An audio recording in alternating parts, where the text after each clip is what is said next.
تو اس میں کوئی شک نہیں ہے کہ اللہ تعالیٰ کی یہ یونیک کوالٹی ہے الہ۔ عربی میں الہن کہتے ہیں ایسی ہستی کو جس کو پوجا جائے، جس کی عبادت کی جائے، جو عبادت کے لائق ہو، اور ظاہر ہے کہ اس میں ایسی کوالٹیز ہونی چاہیے جو کسی اور میں نہ ہو، کیونکہ باقی سب نے اس کے سامنے سر تسلیم خم کرنا ہے۔ اللہ تعالیٰ کی کچھ کوالٹیز ایسی ہیں جو کسی اور میں ہو ہی نہیں سکتی، اور کچھ کوالٹیز ایسی ہیں جو اللہ تعالیٰ مخلوق کو اپنی طرف سے تفویض کسی حوالے سے فرما دیتا ہے، جیسے سمع و بصارت ہمیں بھی عطا کی ہوئی، اللہ بھی دیکھتا سنتا ہے، وہ باقی جو ڈفرینسز ہیں وہ تو اپنی جگہ، لیکن کچھ کوالٹیز ایسی ہیں جو عطائی بھی نہیں ہیں۔ ان میں سے ایک کوالٹی جو ہے وہ الہ والی ہے، معبود کی۔ الہن عربی میں کہتے ہیں جس کو پوجا جائے، اور عربی زبان میں جب الف لام ساتھ لگ جاتا ہے تو وہ خاص ہو جاتا ہے۔ جیسے عربی میں سٹی، انگلش میں سٹی کہتے ہیں شہر کو، کوئی بھی شہر ہو سکتا ہے، جب دی سٹی ہوگا تو خاص شہر ہوگا۔ عربی میں مدینہ ہر شہر کو کہا جاتا ہے، لیکن جب ہم المدینہ کہتے ہیں اس سے مراد مدینہ المنورہ ہوتا ہے، جہاں پہ ہمارے محبوب صلی اللہ علیہ وآلہ وسلم کی قبر مبارک ہے۔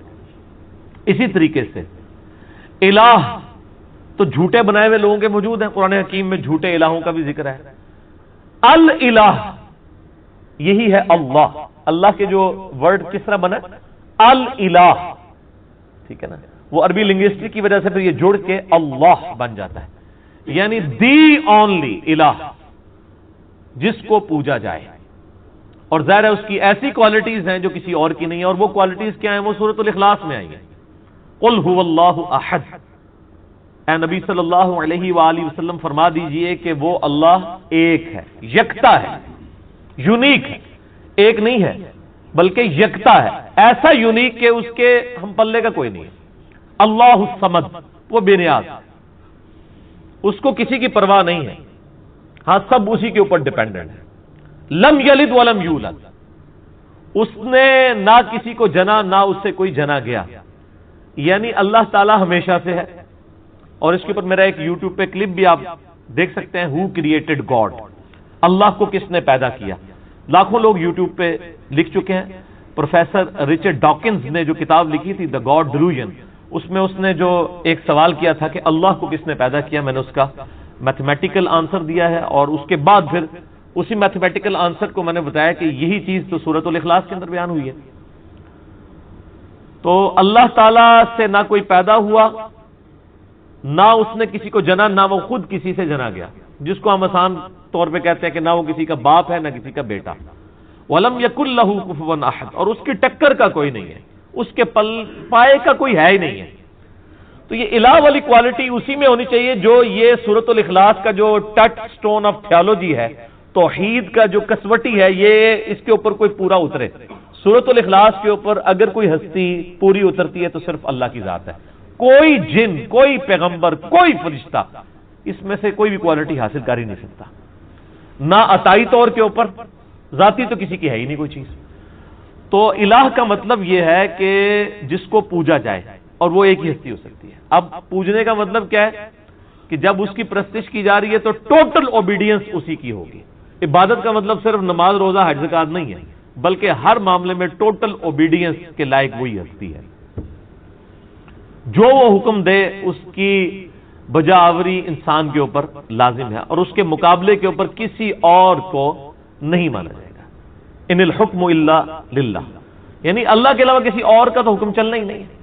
اور پیغمبروں کی بھی ہم جو اطاعت کرتے ہیں وہ سورۃ النساء کے اندر آیا کہ ہم نے پیغمبر اس لیے بھیجے کہ اللہ کے اذن سے ان کی اطاعت کی جائے، یعنی وہ بھی من یطع الرسول فقد اطاع اللہ، جس نے رسول اللہ کی اطاعت کی اس نے گویا اللہ کی اطاعت کی۔ تو پیغمبروں کی کوئی ذاتی دعوت نہیں ہوتی ہے، نہ ان کی ذاتی کوئی شریعت ہوتی ہے، بلکہ وہ تو اللہ تعالیٰ کے ٹرو ریپریزنٹیٹو بن کے آن دا فیس آف ارتھ آتے ہیں۔ تو الہ کی یہ کوالٹیز ہیں کہ آپ نے اس کو ٹوٹلی اس کی اوبیڈینس اختیار کرنی ہے، اور اس کے مقابلے پہ کسی کو نہیں ماننا۔ اور آپ نے بڑی اچھی بات کی کہ سارے الہوں کی نفی کرنی ہے، اور قرآن حکیم میں تو ظاہر بار بار یہ ہے کہ آپ نے طاغوت کی نفی کرنی ہے۔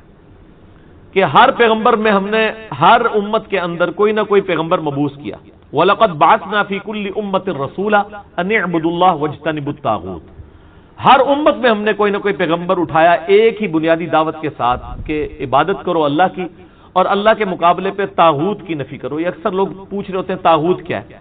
طغا عربی میں کہتے ہیں، طغیانی لفظ اردو میں بھی استعمال. جب سمندر اپنی باؤنڈری سے باہر نکلے تو کہتے ہیں طغیانی آ گئی ہے. تو جو بھی اپنی حیثیت سے اوقات سے باہر نکلے نا اس کو کہتے ہیں یہ طوفان، یہ طغیانی اس میں آ گئی ہے.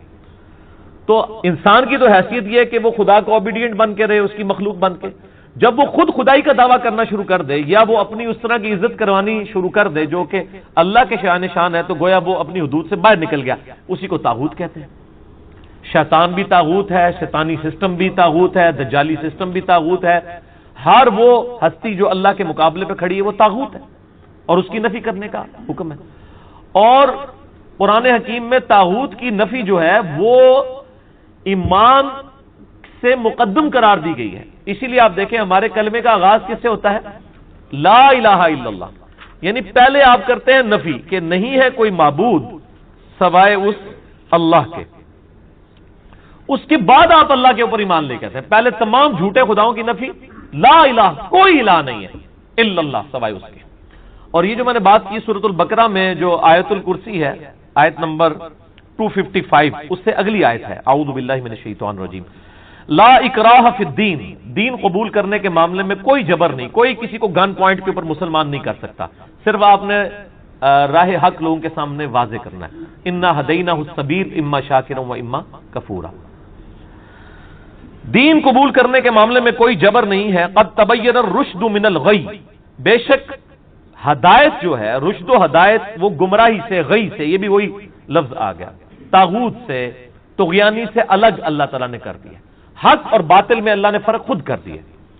فَمَن يَكْفُرْ بِالطَّاغُوتِ، تو جو کوئی کفر کرے گا طاغوت کا، وَيُؤْمِن بِاللَّهِ، اور ایمان لائے گا اللہ پر.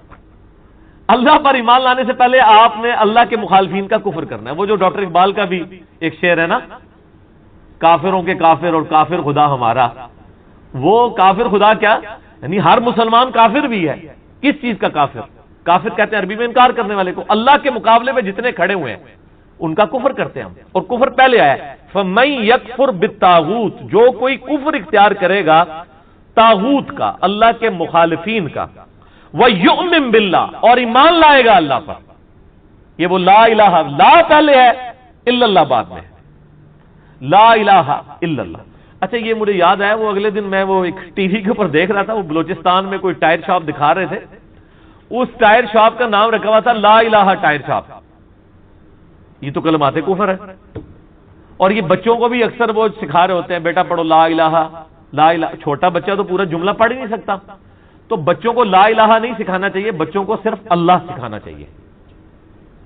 لا الہ سے تو نفی ہو جائے گی، لا الہ الا اللہ تو وہ کہہ ہی نہیں سکے گا بہت چھوٹا بچہ. چھوٹے بچوں کو صرف اللہ سکھائیں. جب وہ بچے جملہ بولنے کے قابل ہو جائیں تو پھر آپ کہیں لا الہ الا اللہ. تو آپ لوگوں کا ذرا لیول دیکھیں کہ وہ میں نے وہ ٹائر شاپ دیکھ رہا تھا لا الہ ٹائر شاپ. چلو آپ نے ٹائر شاپ کا نام رکھنا ہے تو لا الہ الا اللہ رکھے نا.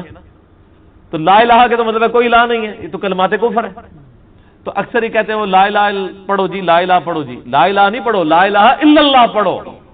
اللہ دے بندے ہو، عقل بھی استعمال کرو.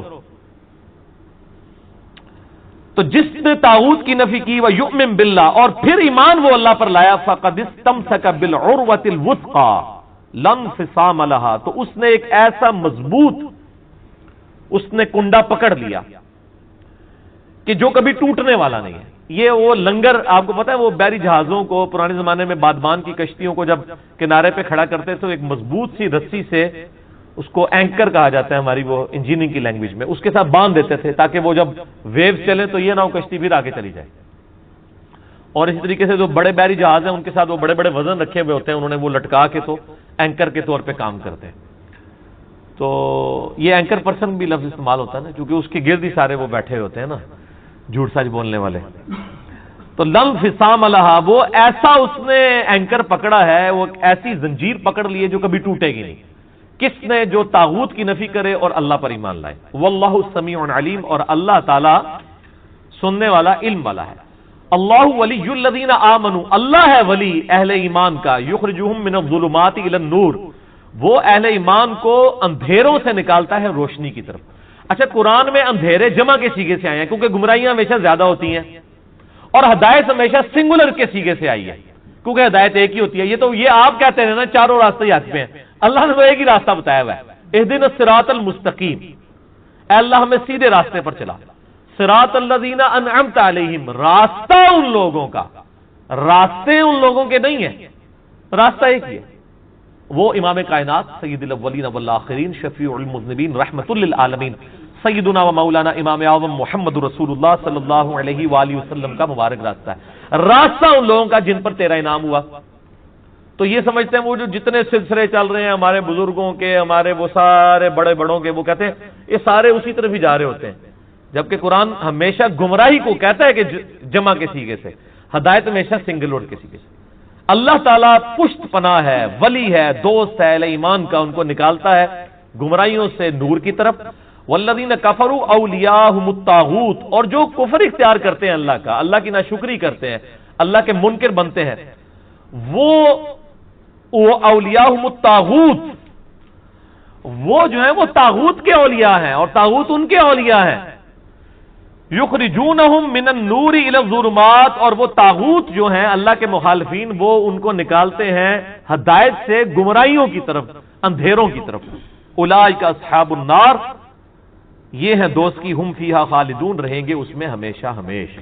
اللہم اجرنا من النار، اللہم اجرنا من النار، اللہم اجرنا من النار۔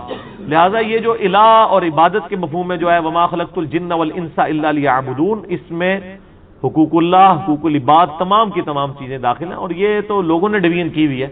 حقوق العباد بھی بیسیکلی حقوق اللہ ہی ہیں، کیونکہ اللہ ہی نے حقوق بتایا نا۔ اگر اللہ کے حقوق نہ ہوتے تو آج مسلمانوں نے بھی جو ہے وہ اولڈ ایج ہاؤسز بنائے ہوئے ہوتے اور اپنے ماں باپ کو وہاں پہ پھینکا ہوا ہوتا۔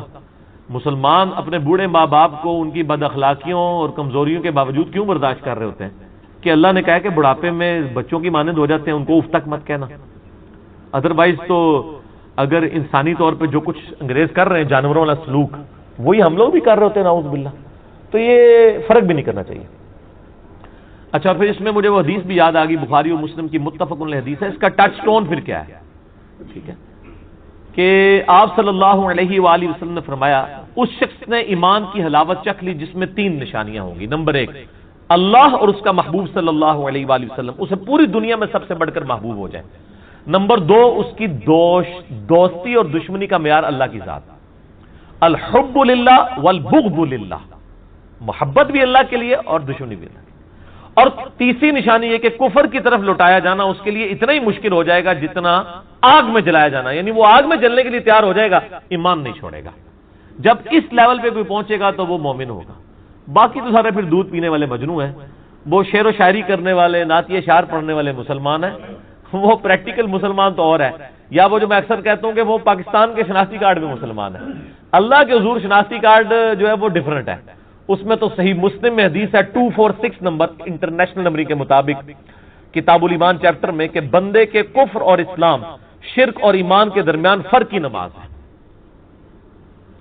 لیکن آپ یہاں پہ دیکھ لیں کتنے % لوگ مسلمان نماز پڑھ رہے ہیں انڈیا، پاکستان، بنگلہ دیش کے اندر، چلے عرب ملکوں میں پھر بھی رواج ہے، انڈونیشیا، ملیشیا میں بھی، لیکن یہاں پہ وہ سارے مسلمان ہیں۔ ٹھیک ہے، قانونی طور پہ ہم بھی ان کو مسلمان ہی کہتے ہیں، ظاہر ہے جب مریں گے جنازہ بھی ان کا پڑھ دیں گے، بہرحال جنازہ پڑھ کے ہی ان کو قبر تک ہی اتار سکتے ہیں، اس کے بعد ہم کچھ نہیں کر سکتے کسی کے لیے، نہ ہمارے لیے کوئی کچھ کر سکتا ہے، دعائی کی جا سکتی ہے، وہ اللہ کی مرضی ہے کسی کے حق میں قبول کرے یا نہ کرے۔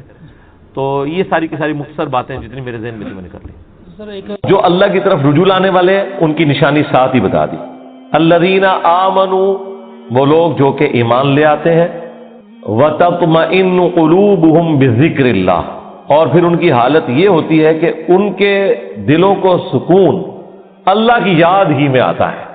الا بذکر اللہ تطمئن القلوب، آگاہ ہو جاؤ، اللہ کے ذکر ہی میں دلوں کا سکون ہے۔ یہ سورۃ الرعد کی آیت نمبر 28 کا وہ پورشن ہے جو ہم نے اپنے دونوں اذکار کارڈ، صبح شام کے اذکار کارڈ اور فرض نماز کے بعد اذکار کارڈ کے اوپر یہ آیت ٹاپ کے اوپر لکھی ہوئی ہے۔ آگاہ ہو جاؤ، کان کھول کر سن لو کہ اللہ کی یاد میں، اللہ کے ذکر میں ہی دلوں کا سکون ہے۔ اب یہ آیت ایسی ہے کہ اگلا پورا درس اور کئی ایک لیکچر صرف اس ایک آیت کے اوپر ہو سکتے ہیں اگر کراس ریفرنس میں ہم آیات اور احادیث کو کنسیڈر کریں۔ یہی وجہ ہے کہ پچھلی جو میری قرآن کلاسز 344 لیکچرز میں کمپلیٹ ہوئی تھی نا، اس چھوٹے سے ٹکڑے پہ میں نے 6 لیکچر دیے تھے۔ اللہ بذکر اللہ تطمئن القلوب، 6 لیکچر، مسئلہ نمبر 111 ABC، پھر 112 ABC، اور تینوں لیکچر جو ہے وہ 1 گھنٹے سے زیادہ ہیں، 6 کے 6 لیکچر۔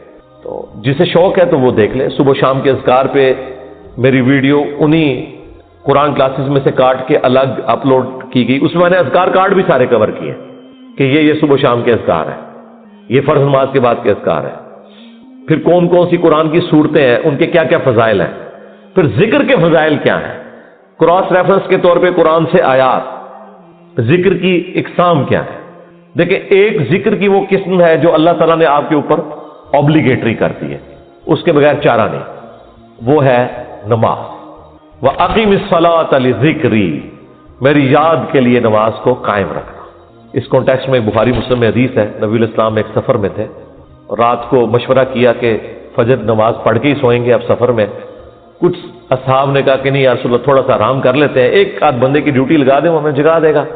حضرت بلال کی ڈیوٹی لگائی گئی اور وہ اپنی سواری پہ مشرق کی طرف رخ کر کے بیٹھ گئے کہ جیسے ہی صبح صادق ہوگی، جو پو پھوٹتی ہے فجر کا وقت داخل ہوتے وقت، جو رات کے اینڈ ہونے کی نشانی ہوتی ہے، تو وہ باقیوں کو جگائیں گے، بس وہ بھی سو گئے۔ ہاں، جو قوالی لکھی ہوئی ہے اس میں تو سورج بھی نہیں نکلا تھا، لیکن یہاں سورج نکل آیا، کیونکہ یہ مسلم شریف میں لکھا ہوا ہے، وہ مولانا شریف میں لکھا ہوا ہے۔ بخاری میں تو تھوڑا سا حصہ ہے، مسلم میں پورا یہ واقعہ ہے۔ سب سے پہلے نبی علیہ السلام کی آنکھ کھلی اور سورج بلند ہو چکا ہے۔ آپ علیہ السلام نے کہا سب سے پہلے تو یہاں سے اٹھو نا، اس علاقے میں شیطان کا غلبہ ہے جس کی وجہ سے یہ سب کچھ ہوا، آگے چل کے پڑاؤ کرتے ہیں۔ آگے جا کے پڑاؤ کیا، نبی علیہ السلام نے اپنے مؤذن کو بلا کے پوچھا کہ بھئی تیری ڈیوٹی لگائی تھی، آگے دیکھیں اس نے اسٹریٹ فارورڈ جواب دیا، کوئی گستاخی نہیں۔ اس نے کہا یا رسول اللہ، جس طرح آپ کو نیند آ گئی مجھے بھی آ گئی، ٹھیک ہے، ادھر تو بڑی گستاخی یہ شمار کیا جائے گا۔ تو نبی علیہ السلام نے کوئی نہیں ڈانٹا، بالکل نیچرل چیز ہے۔ اس زمانے میں اگر کوئی الارم ہوتا تو پھر ایسا ہوتا بھی نہ۔ یہ تو دیکھیں ہم کتنی سہولت میں ہیں، بھلے رات کو 12-1 بجے بھی سوئے نا تو الارم لگایا ہوتا ہے، یقین ہوتا ہے کہ اس الارم کی آواز میں اٹھ جائیں گے، ورنہ اگلے زمانوں میں جب الارم نہیں تھے تو لوگ تو پوری رات پتہ نہیں کتنی دفعہ کروٹ لیتے ہوں گے کہ کہیں فجر ہی نہ قضا ہو جائے۔ تو ہماری زندگی کتنی آسان ہو گئی ہے اس کی وجہ سے۔ پھر نبی علیہ السلام نے اذان دلوائی اور سورج بلند ہے، اور صحابہ کرام کہتے ہیں فجر کی نماز آپ نے جماعت سے پڑھائی، سورج نکلی ہوئی حالت۔ سلام پھیرنے کے بعد آپ نے فرمایا کہ اگر کوئی شخص سویا رہ جائے یا بھول جائے تو جیسے ہی اسے یاد آئے، جیسے ہی اس کی آنکھ کھلے، وہ والی نماز پڑھ لے، اس کے لیے وہی اس نماز کا ٹائم ہے، اس کے لیے۔ اس کو روٹین نہیں بنانی، اور تسلی بھی یہ دے دی کہ ٹینشن بھی نہیں لینی۔ ٹھیک ہے، اگر ایسا معاملہ ہو گیا اللہ معاف فرمانے والا ہے، جان بوجھ کے تو نہیں کیا، اور تمہاری وہ نماز قضا بھی نہیں ہوگی۔ ظاہر ہے کہا اس کے لیے اس کی نماز کا ٹائم وہی ہے، وہ قضا بھی نہیں ہوئی، ادا پڑھی ہے تو جماعت کرائی ہے نا، ورنہ سورج نکلے ہوئے فجر کی نماز کا ٹائم تو نہیں ہوتا۔ اور پھر آپ نے اینڈ پہ قرآن کی آیت تلاوت کی، سورہ طٰہٰ کی، وَأَقِمِ الصَّلَاةَ لِذِكْرِي، میری یاد کے لیے نماز کو قائم رکھنا۔ یعنی یہ نماز وہ چیز ہے جو اللہ کی یاد کو قائم رکھنے والی چیز ہے۔ یہ 5 ٹائم اللہ نے اس لیے مقرر کیے ہیں کہ اگر کوئی شخص کچھ بھی نہ کر سکے، ایٹ لیسٹ یہ 5 اوقات میں 4 نہ 4 میرے سامنے جھک جائے، اس کی حاضری لگ جائے گی۔ وہ یعنی جس طرح ایک بندہ فوجی پریڈ کرتا ہے، وہ چاہے بوجھل دل سے بھی کر رہا ہے، اس کی ڈیوٹی شمار ہو جائے گی۔ یہ نماز ڈیوٹی ہے۔ یہ شیطانی وسوسہ اپنے دماغ سے نکال دیں کہ اگر کسی کا نماز میں دل حاضر نہیں ہے تو اس کی نماز قبول نہیں ہے۔ نہیں، نماز کے فرائض میں آپ کہیں قرآن و حدیث میں نہیں دکھا سکتے کہ خشوع خضوع اس کا حصہ بنایا گیا ہو کہ نماز کے اتنے فرائض ہیں ان میں سے خشوع خضوع بھی ایک ہے۔ نہیں، خشوع خضوع کبھی ڈسکس ہی نہیں ہوا اس حوالے سے۔ ترغیب کے لیے ضرور ہوا کہ اہل ایمان کی نشانی ہے کہ وہ توجہ سے نماز پڑھتے ہیں، یہ کہیں نہیں آیا کہ جو توجہ بڑھ جائے اس کی نماز نہیں ہوتی، یہ کبھی نہیں ہوا۔ یہ ٹاپک ڈسکس نہیں کیا گیا اسی وجہ سے کہ اللہ کو پتا تھا کہ نماز سوچتا ہے، خاص حد تک انسان کنٹرول کر سکتا ہے۔ ہاں، باقی ارکان کے اوپر بات ہوئی کہ ہر رکعت میں 1 رکوع اور 2 سجدے ہیں۔ اگر یہ والی غلطی ہو جائے تو اینڈ پہ سجدہ صاف کر لینا ہے. لیکن کہیں پہ خشوع خضوع نہیں ڈسکس ہوا کہ اگر کسی کو خیال آیا تو وہ نماز ہی دوبارہ پڑھے یا وہ اینڈ پہ سجدہ صاف کرے. یہ بات ڈسکس نہیں کی گئی اسی وجہ سے کہ اللہ کو پتا تھا کہ یہ ایک ڈیوٹی ہے جو انسان نے پوری کرنی ہے. اور اس دھاگے کے ساتھ انسان پھر بندہ رہتا ہے جب، تو یہ 5 اوقات میں جب اللہ کے سامنے آتا ہے نا تو پھر وہ اللہ تعالیٰ سے اپنا دامن چھڑا نہیں سکتا. باقی کی زندگی بھی اس کی پازیٹو ہو جاتی ہے. جو اللہ تعالیٰ نے فرمایا کہ نماز بے حیائی اور برے کاموں سے روکتی ہے اگر کنٹینیوسلی انسان پورے پروٹوکول کے ساتھ نماز کو پڑھتا رہے. تو میری یاد کے لیے نماز کو قائم رکھنا، یہ حدیث بخاری میں بھی ہے اور مسلم کے اندر بھی. یہ کتنی ڈھارس بنانے والی چیز ہے. تو یہ وہ ذکر کی فارم ہے جو اللہ تعالیٰ نے اوبلیگیٹری رکھا. اسی طریقے سے اپنے مال میں زکوٰۃ دینا، یہ بھی وہ فرض ذکر ہے اللہ کا جو آپ نے کرنا ہے. اللہ کی یاد، مال خرچ کریں گے تو جس کے لیے خرچ کر رہے ہیں اس کی یاد میں کر رہے ہیں، اور یہ پتہ ہے کہ اس نے پوچھنا ہے کہ نہ اگر زکوٰۃ دی تو تمہارے ساتھ یہ کیا جائے گا. جو سورہ توبہ میں آیا کہ ان کا مال جو یہ جوڑتے ہیں کنز بنا کے اور اللہ کی راہ میں زکوٰۃ نہیں دیتے تو قیامت کے دن ان کی پیٹھوں پہ، ان کے پہلوؤں کے اوپر، ان کے ماتھوں کے اوپر یہی سونا اور چاندی گرم کر کے داغا جائے گا اور کہا جائے گا کہ یہ ہے وہ مال جو تم نے دنیا میں جوڑا تھا. اور بخاری مسلم میں تو آیا کہ سانپ کی شکل میں مسلط کر دیا جائے گا. وَلِعَوْذُ بِاللَّهِ تعالی. تو یہ ایک بڑا سینسٹیو ٹاپک ہے. اسی طریقے سے حج، وہ بھی فرض ذکر ہے. رمضان کے روزے، وہ بھی فرض ذکر ہے، اللہ کی یاد دہانی. لیکن نماز ایسی چیز ہے جو روزانہ 5 وقت رکھتی ہے. یعنی کوئی کتنا بھی گیا گزرا ہے کچھ بھی نہیں کرتا، کم از کم 5 وقت اللہ کے سامنے جھکے. چاہے وہ دل سے جھکتا ہے، چاہے وہ خشوع و خضوع سے جھکتا ہے، اس نے اپنی ڈیوٹی پوری کرتے رہنا ہے، کرتے رہنا ہے. ایک وقت آئے گا اللہ تعالیٰ استقامت دے گا. ترجمہ یاد کریں، خشوع و خضوع کا اہتمام کریں تو انشاءاللہ اللہ تعالیٰ یہ آسانیاں پیدا کر دے گا آپ کے لیے. یہ وہ ذکر ہے جو فرض ذکر ہے. دوسرا ذکر وہ ہے جو اللہ تبارک و تعالیٰ نے قرآن کے لیے یوز کیا. انا نحن نزلنا الذکر وانا له لحافظون. بے شک اس ذکر، یاد دہانی یعنی قرآن کو ہم نے نازل کیا اور ہم ہی اس کی حفاظت کرنے والے. تو قرآن بھی اللہ کا ذکر ہے، اللہ کو یاد دلانے والی چیز ہے. یعنی جو چیز آپ کو اللہ تعالیٰ کی یاد دلا دے، اسی لیے اسے کہا گیا الذکر. اب قرآن کی اہمیت میں بولا جائے، وہ تو پچھلے دنوں جو سویڈن میں گستاخی ہوئی اس پہ میں نے تفصیل سے صرف قرآن کے اوپر ہی سارا کچھ ڈسکشن کی ہے. پھر ہماری یہ جو نئی والی قرآن کلاسز ہیں، اس کے پہلے 6 لیکچرز جو ہیں وہ قرآن سے ہی ریلیٹڈ ہے. 40 علمی پوائنٹ میں نے ڈسکس کیے تھے، جسے شوق ہے وہ دیکھ لیں. تیسرا جو ذکر ہے جی وہ ہے الذین یذکرون اللہ قیاما وقعودا وعلی جنوبہم. اہل ایمان کی نشانی ہے کہ وہ خواہ کھڑے ہوئے ہوں، خواہ بیٹھے ہوئے ہوں، خواہ وہ اپنی کروٹوں پر لیٹ رہے ہوں، ہر حال میں اللہ کو یاد رکھتے ہیں. حتیٰ کہ دیکھیں اما عائشہ سے پوچھا گیا جنابت کے کانٹیکسٹ میں، صحیح مسلم میں حدیث ہے کہ کیا اس حالت میں بھی نبی الاسلام اللہ کو یاد کرتے تھے؟ تو انہوں نے کہا کہ اللہ کے نبی ہر حال میں اللہ کو یاد کیا کرتے تھے، خواہ وہ جنبی بھی ہوں. جنبی بندہ صرف قرآن کی تلاوت نہیں کر سکتا، نماز نہیں پڑھ سکتا، باقی ہر ذکر کر سکتا ہے. صبح شام کے اذکار، باقی چیزیں، اس میں تو کوئی پروٹوکول بھی نہیں ہے. یہ غسل، وضو، کپڑے پاک ہونا، جگہ پاک ہونا، یہ صرف نماز کا پروٹوکول ہے. جو عام اذکار ہیں ان کا کوئی پروٹوکول نہیں ہے، وہ آپ جس مرضی حالت میں کریں. یہ لوگ کہتے ہیں جی آیت کریمہ بڑا گرم ہے جی، بغیر وضو کے نہیں کرنا چاہیے جی، خوشبو لگا لینی چاہیے. اور بھائی جس نے کیا تھا اس نے تو مچھلی کے پیٹ میں کیا تھا، سب سے زیادہ تعفن والی جگہ یونس علیہ السلام. کوئی گرم ذکر نہیں ہے بھائی. وہ پھر ایسا ذکر ثابت ہوا کہ اللہ تعالیٰ نے ان کی اس غلطی کو، اجتہادی غلطی کو معاف کیا.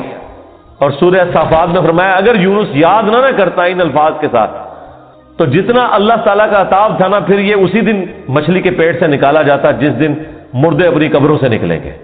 ایک جملے نے اللہ تعالیٰ کا غصہ ٹھنڈا کر دیا، لا الہ الا انت سبحانک انی کنت من الظالمین. لیکن سرکار یہ 3 دن اور 3 رات انہوں نے پڑھا ہے یہ وظیفہ. ہاں آپ ذرا ایک لمحے کے لیے سوچیں، 3 دن اور 3 رات، یہ کتنے بنتے ہیں؟ 72 گھنٹے. 72 گھنٹوں اگر آپ کو ایک ایئر کنڈیشن کمرے میں بھی مسلسل ایک ذکر کرنا پڑ جائے تو لگ پتہ جائے گا. آپ ذرا اس شخص کے بارے میں امیجن کریں جو مچھلی کے پیٹ میں گپ اندھیرا ہے اور یہ بھی نہیں پتا کہ میں یہ کروں گا تو مجھے معافی بھی ملے گی کہ نہیں, اور وہ مسلسل ذکر کیے جا رہا ہے اور یہ بھی نہیں پتا کہ کتنا عرصہ میں نے یہ ذکر کرنا ہے, اور وہاں پہ بھی کسی کرسی میں نہیں بیٹھے ہوئے ہیں. مچھلی کے پیٹ کے اندر کیا حالت ہوگی, لیکن اللہ تعالیٰ نے ان کی دعا سن لی. اتنی جاندار دعا تھی. میں تو کہتا ہوں یہ سید الاستغفار ہے. لا الہ الا انت سبحانک, اے اللہ تیرے سوا کوئی معبود نہیں, تو تو غلطیوں سے پاک ہے. انی کنت من الظالمین, میں انسان ہوں تو میں تو غلطی کروں گا.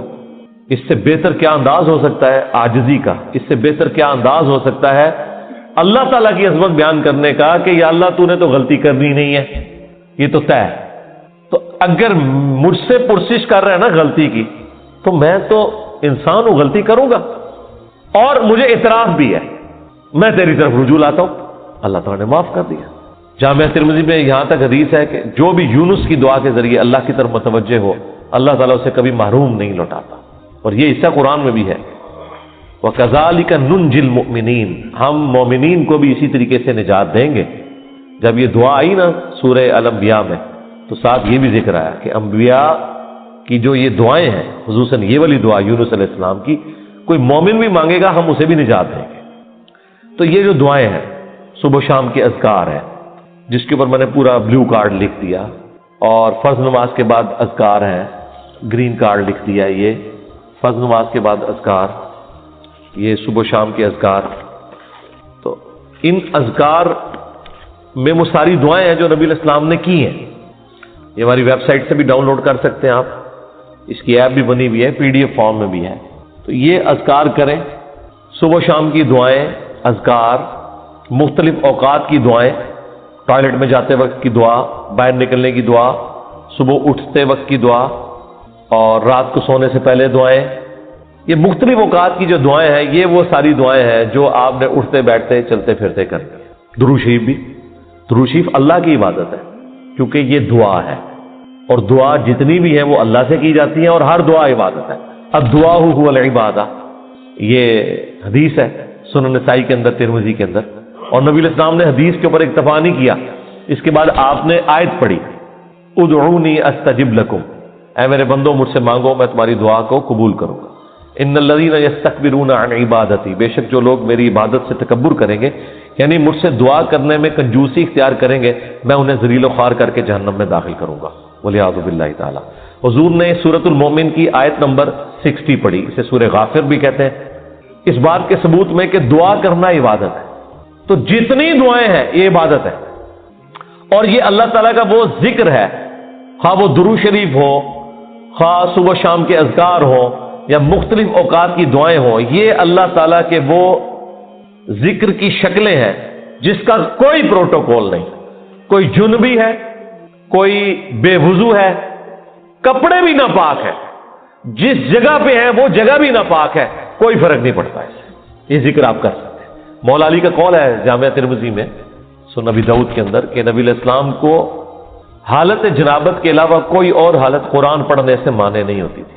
یعنی قرآن آپ نہیں پڑھ سکتے جنبی ہو, بغیر وضو کے قرآن بھی پڑھا جا سکتا ہے, لیکن جنبی شخص نہیں پڑھ سکتا. لیکن جو اذکار ہے نا وہ اٹھتے بیٹھتے چلتے پھرتے, بھئی اما عائشہ سلام اللہ علیہا اس سے زیادہ کیا بات کرتی. جب جنابت کے کانٹیکسٹ میں ان سے پوچھا گیا تو انہوں نے کہا اللہ کے نبی تو ہر حال میں اللہ کو یاد کرتے تھے, خواہ وہ جنبی ہو یا نہ ہو. اور غسل جنابت فوراً کرنا کوئی ضروری بھی نہیں ہوتا, اللہ تعالیٰ نے چھوٹ دی ہوئی ہے, بس نماز قضا نہ ہو.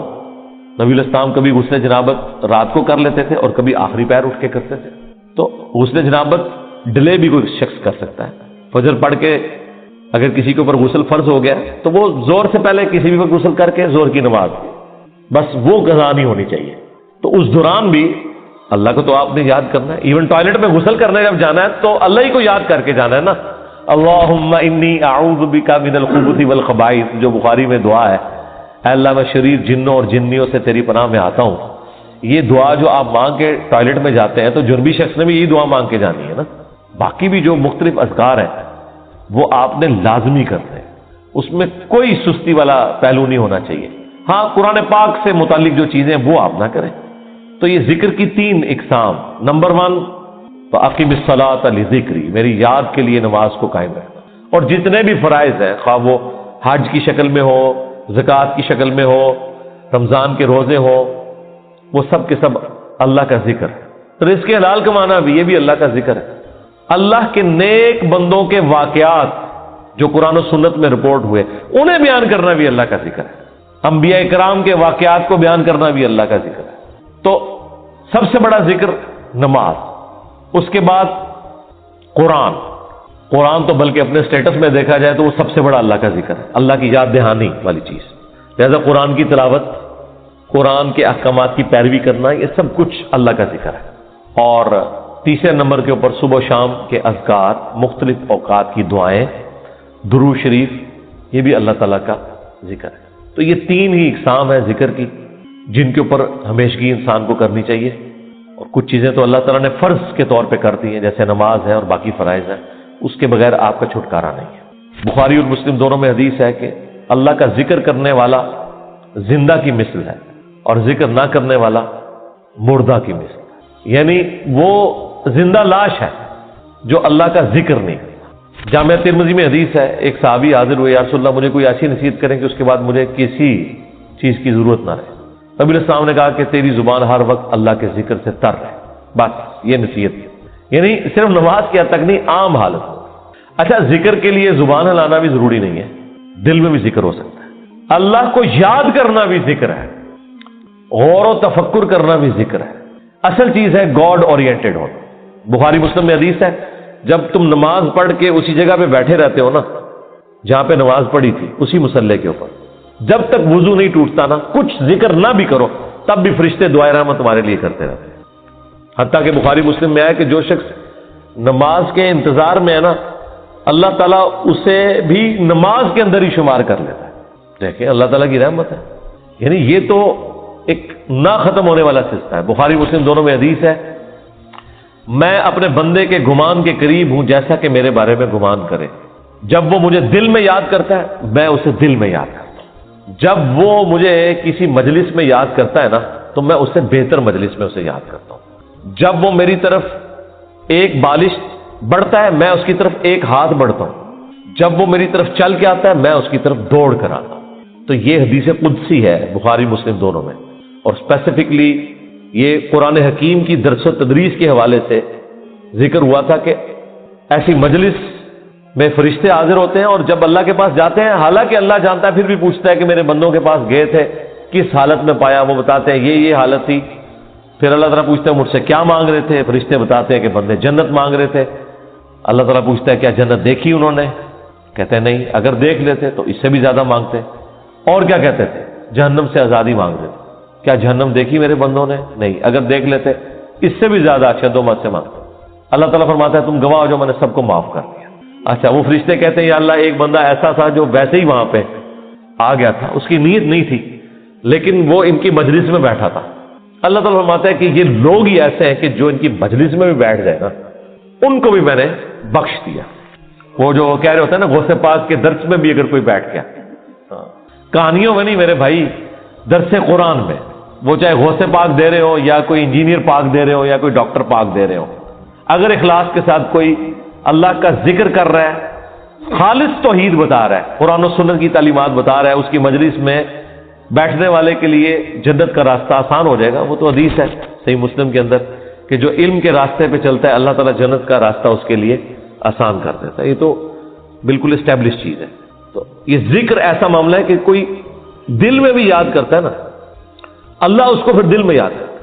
فَاذْكُرُونِي أَذْكُرْكُمْ، یہ تو قرآن میں سورۃ البقرہ میں ہے، اے میرے بندے مجھے یاد کر، میں تیرا ذکر کروں گا اور اس سے بہتر مجلس میں کروں گا، فرشتوں کی مجلس میں کروں گا۔ اور انسان کی کتنی خوش نصیبی ہے کہ انسان اللہ کو یاد کرے، اللہ تعالیٰ اس کے رسپانس میں اسے یاد کرتا ہے۔ انسان کا اللہ کو یاد کرنا یہ چھوٹی چیز ہے، اللہ کا اپنے بندے کو یاد کرنا یہ بڑی چیز ہے۔ ہاں، سنن ابن ماجہ میں حدیث ہے، اور یہ تعلیقاً امام بخاری بھی یہ حدیث لے کے آئے ایک چیپٹر کی ہیڈنگ میں، اور یہ اتنی ذکر انگیز حدیث ہے کہ اس حدیث کو میں نے اپنے اذکار کارڈ میں بھی شامل کیا ہے کہ میں اپنے بندے کے ساتھ ہوتا ہوں اس وقت جب وہ میرا ذکر کر رہا ہوتا ہے اور اس کے ہونٹ میرے ذکر کی وجہ سے ہل رہے ہوتے ہیں۔ زبان سے ذکر کرنا یہ سب سے افضل ذکر ہے، کیونکہ اس میں آپ کی زبان آزاد دل دماغ سب کچھ شامل ہو جاتا ہے.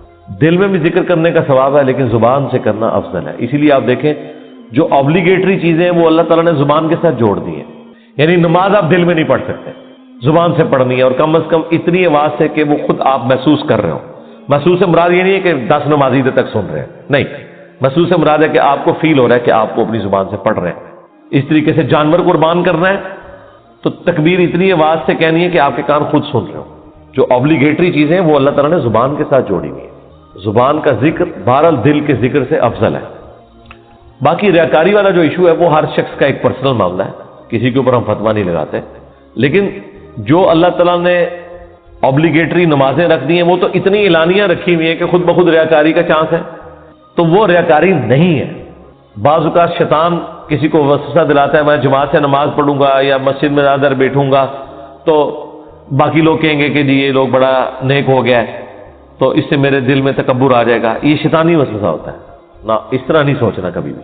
آپ نے خالص رہنا ہے. صحیح مسلم میں حدیث ہے, صحابہ کرام نے کہا یا رسول اللہ بعض اوقات ہم نیکی کا کوئی کام کرتے ہیں حالانکہ پوری نیک نیتی سے کر رہے ہوتے ہیں, یہ نیت نہیں ہوتی کہ لوگ ہماری تعریف کریں, لیکن پھر بھی لوگ تعریف کر دیتے ہیں اور وہ ہمیں اچھی بھی لگتی ہے. ظاہر تعریف کسے بری لگتی ہے, تو کیا یہ ریاکاری ہے؟ آپ نے فرمایا نہیں, یہ ریاکاری نہیں ہے, بلکہ یہ دنیا میں اللہ تعالیٰ کا انعام ہے اپنے بندے کے لیے کہ کسی بندے کی تعریف کوئی کرتے. لیکن دوسری طرف نبی علیہ السلام نے اس بندے کے لیے یہ کہا ہے کہ کسی کے منہ پہ ایسی تعریف نہیں کرنی ہے کہ وہ تکبر کے اندر مبتلا ہو جائے. جس کی ہو رہی ہے اس نے خواہش کا اظہار نہیں کرنا کہ لوگ میری تعریف کریں.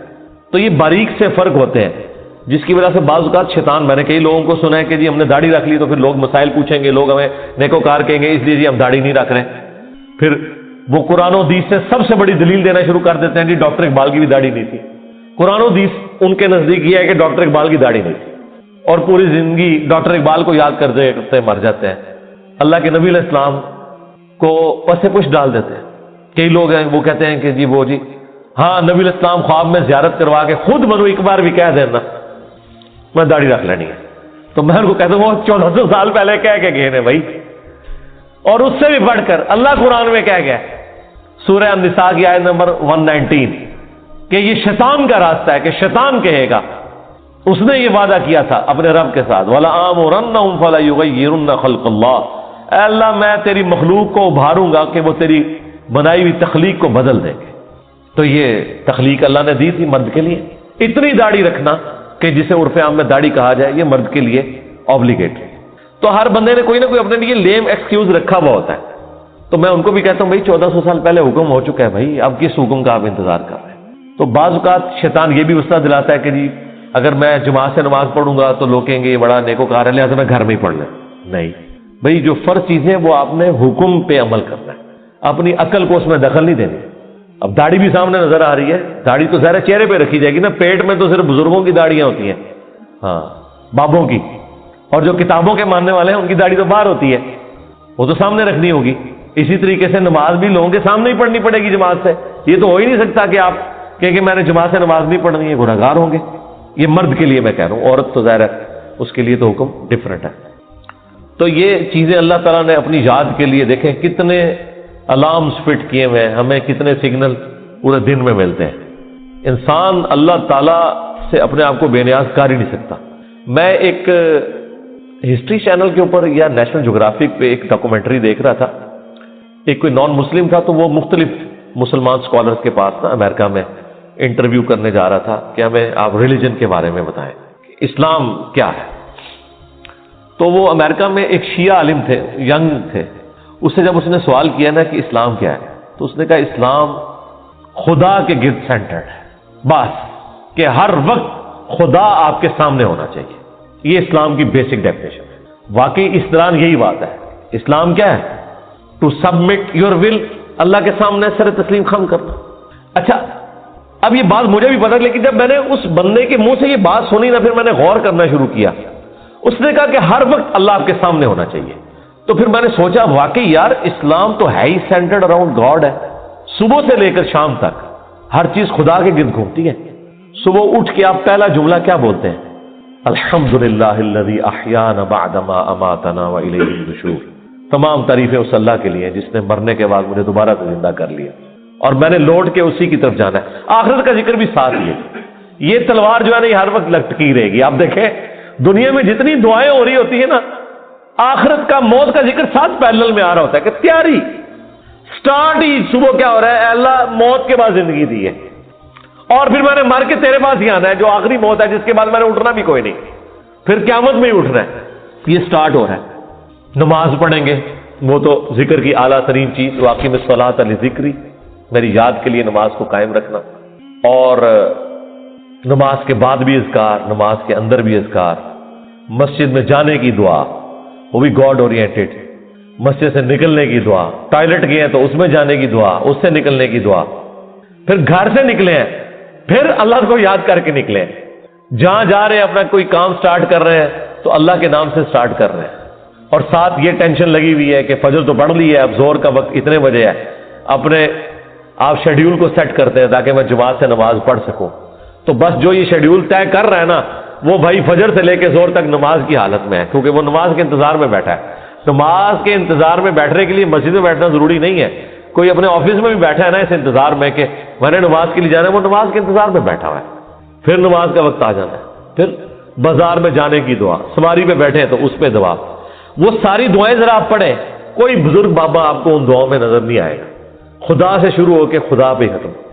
یہ کائنات سینٹرڈ اراؤنڈ گاڈ ہے. ہماری زندگی کا مقصد خدا کی پہچان ہے، انبیاء کے دنیا میں آنے کا مقصد خدا کی پہچان ہے. ہر چیز خدا کے گرد گھومتی ہے. یہ اصل میں اللہ کو مطلوب انسان ہے جو سینٹرڈ اراؤنڈ گاڈ ہو. تو آپ اس کے ذرا ٹیسٹ کو فیل کریں.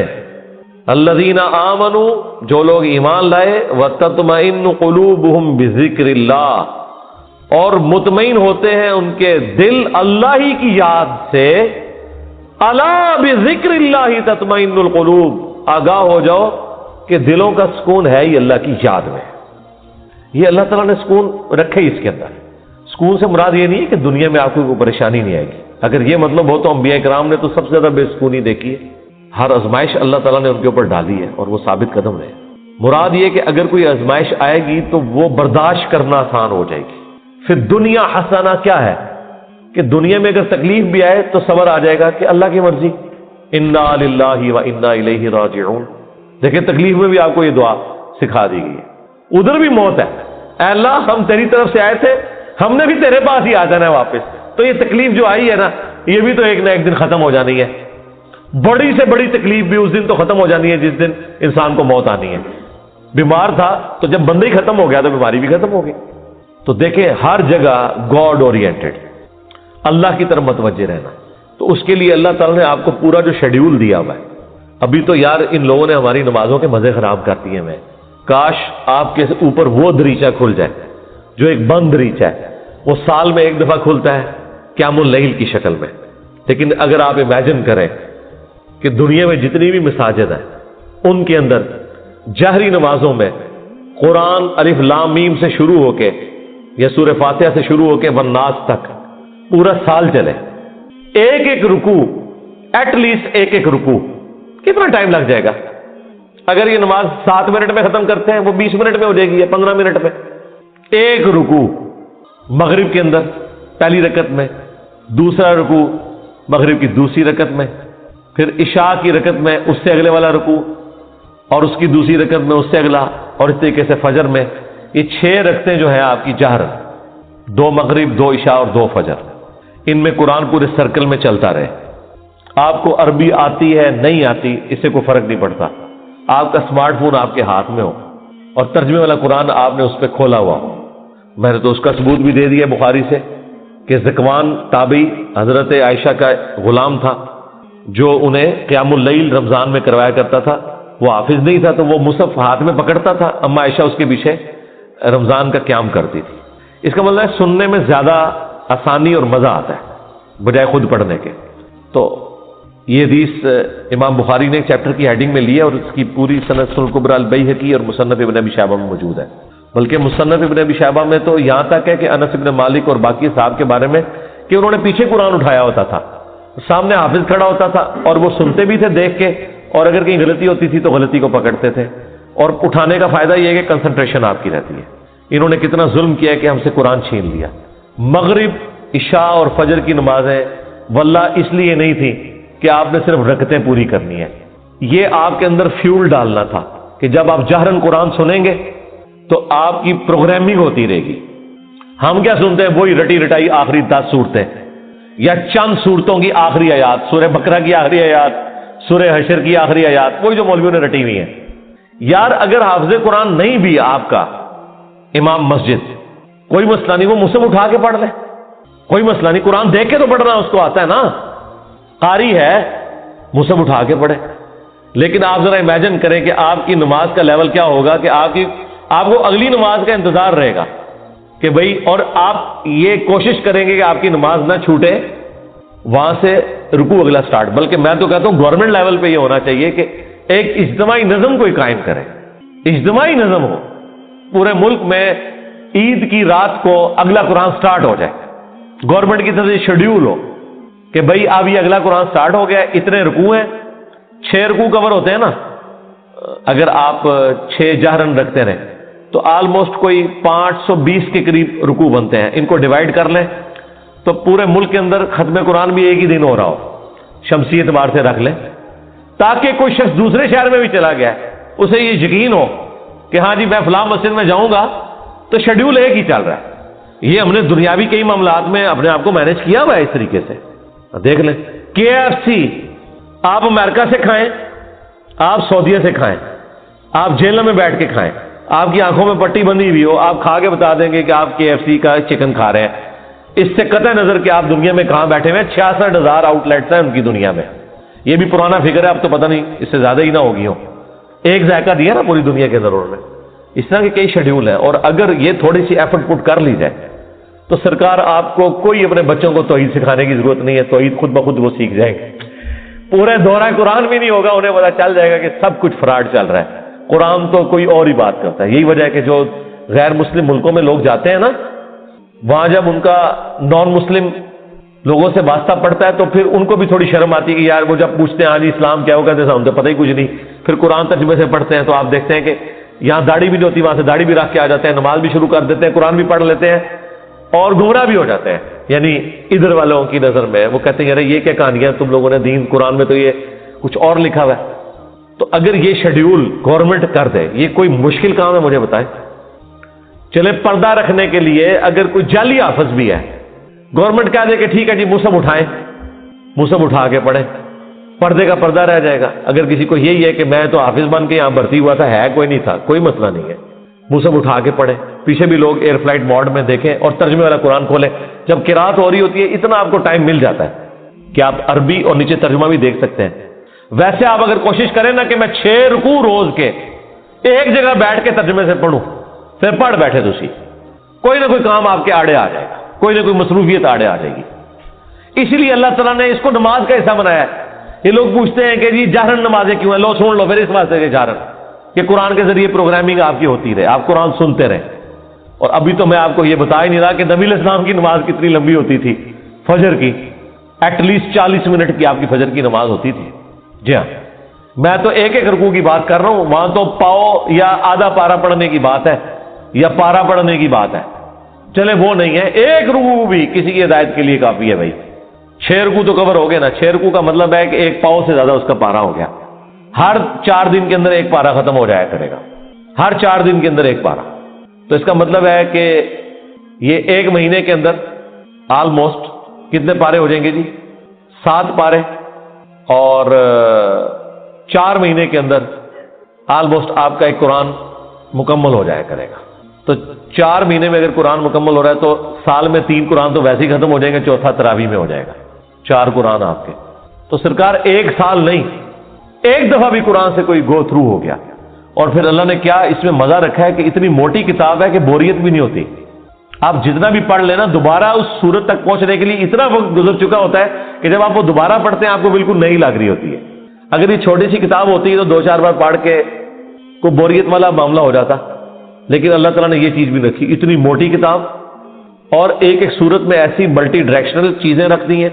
واقعات علیحدہ سے رکھ دیے، حکمت کی باتیں الگ سے رکھ دی، آخرت کا ذکر علیحدہ سے رکھ دیا، ہر اعتبار سے اس میں ٹیسٹ رکھا.